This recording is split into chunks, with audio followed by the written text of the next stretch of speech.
So does anyone else like roller coasters? Yeah, me too. They're fun. And what's more fun than riding them? Creating them, of course.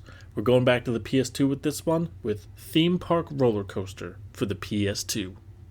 I have never, ever, ever in my life owned a Roller Coaster Tycoon game, so this is actually my first and only time diving into a theme park simulation genre, so bear with me here. So I actually have a funny story about this game. I saw it at a yard sale when I was about 15 or 16ish, looking for cool video game stuff on the cheap, and this little 7 or 8-year-old boy was selling the game for $1, and I was visibly pumped and excited to play the game, because I never played Roller Coaster Tycoon. I always wanted to, but I never had the PC to play it on, and the kid said it was boring and he didn't even like playing it at all. So was he right? Was it boring? The answer's kind of. So it's a game where you design theme parks and try to get their business to be profitable. You start with a prehistoric park, and as you progress with your park, you earn tickets that can be spent to unlock new parks so you can start over again. And it's true when I say that you can design the park because you're needed to do everything, and I mean everything, from hiring janitors, engineers, mascots, security, buildings, food stands, building bathrooms, and of course, placing rides and building roller coasters. You're limited to placing 2 roller coasters in each park, which is fine since you're able to move on to the next park so quickly that you kind of just forget about the park you literally just created. But in terms of a roller coaster creator, it's obviously fun and the best part of the game.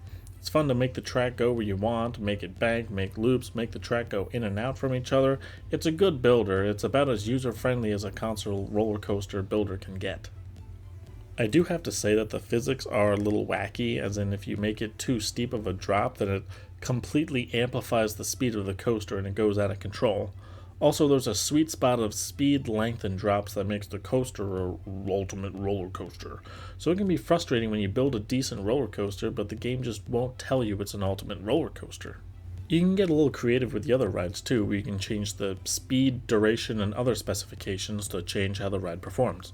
Do you want to cycle a bunch of people through and have a low maintenance ride, or you want a long riding, fast, fun ride that people will enjoy that will break down frequently?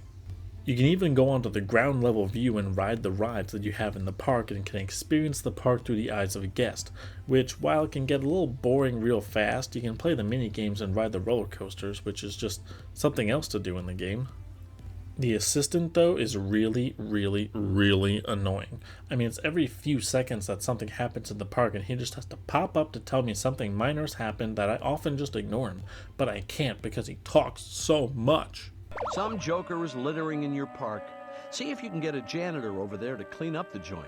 Okay, I don't care that there's a litter bug, okay? The janitors will get to it eventually. Just because there's a few pieces of paper on the ground doesn't mean you have to freak out on me to set the janitor zones, okay? People are getting hungry, and there aren't enough food shops. Do you think you should build some more? How can there not be enough food stands? I have 2 or 3 of each type of food stand built. I have all of them on a single corner. How can they complain for that for this long? And then you get to start the whole process all over again when you start a new park, which while it does reset the assistant guy and telling you the same stuff over and over again, it's a nice way to diversify the game. Each other park has a new theme, new rides, and more opportunities to build roller coasters. If you build enough ultimate roller coasters, you're granted access to the test park. The test park is essentially a test park for roller coasters. You can just build all the different themed ones in one park. It'd be nice if this was available from the start, but I don't think it takes away from the game since you're still presented with so many opportunities to build roller coasters in the other parks that you can still be creative without the test park. To my knowledge, there aren't many other roller coaster games with the PS2, which, ironically, when I wrote this script, I didn't have another one, but I recently bought one a month ago. But if you see this at a yard sale and little Jimmy said it's boring, then tell him he's wrong, because it's enjoyable most of the time. It's definitely worth the $1 I paid, though.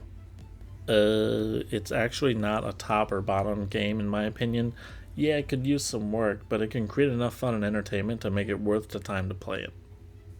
Maybe I should get a Roller Coaster Tycoon game or something.